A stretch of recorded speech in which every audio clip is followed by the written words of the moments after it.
Hi, it's me again with Corel Draw Tips and Tricks.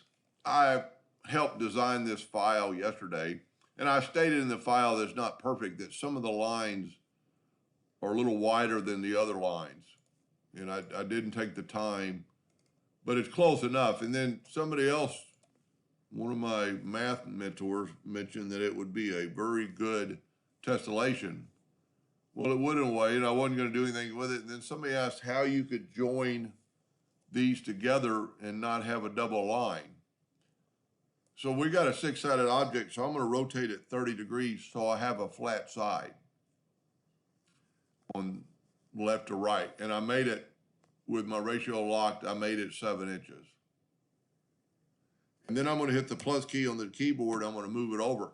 This is what the gentleman was talking about. Now we have a double line and twice as thick. And if we change our nudge and put it right there, the lines don't ever match up because I didn't do a perfect job on it, as you can see.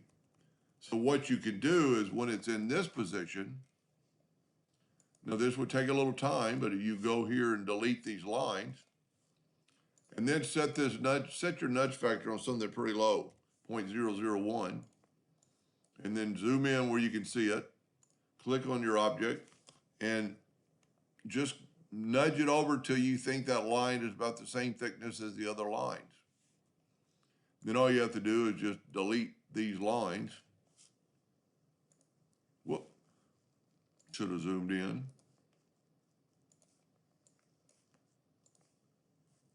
Virtual segment delete key. And always, as I always do, I use a smart fill tool to fill this in. And now you have a solid item.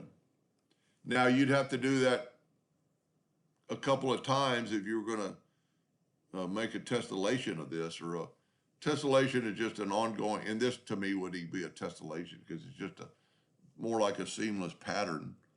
But you could do the same thing, left click, right click, and move them up, or move it, So now you've already got 4 made, or 2 made. Let's change our nudge factor back to 7.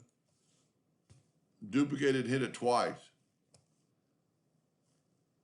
Then do the same thing we did before, but see, now we've narrowed it, remember? We narrowed it down so the 7 inches doesn't work.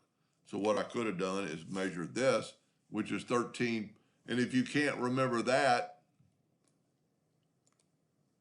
copy that and paste it into your nudge factor, your nudge distance, and then nudge it over. Look at that. So then just do the exact same thing again.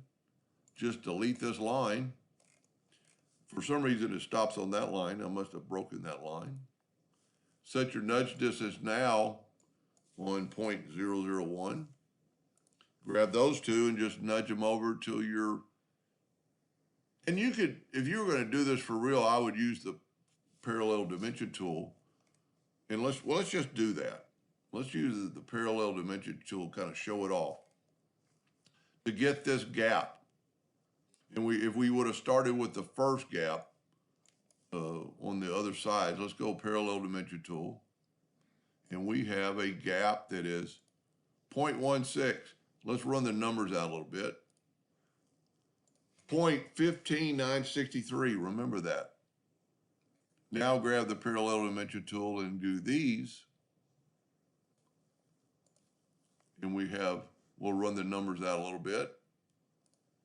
We have 0.25. Now, we still got our nudge factor. Watch the parallel dimension tool change. And it was like 1 point, can't even remember myself, 1.59. Get it right there. Take away the parallel dimension tool, zoom in, cut these lines. And if I would have done this at the very start, I could have measured one of my sides. Now here's a good reason Why use the Smart Fill tool? That isn't a joint. It's not joined together.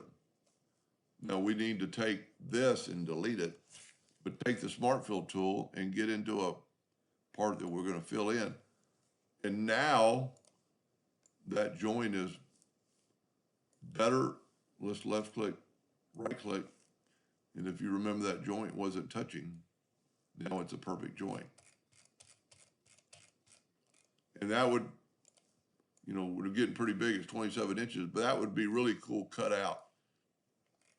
Pretty neat pattern. Anyway, I hope that answered their question, and thank you.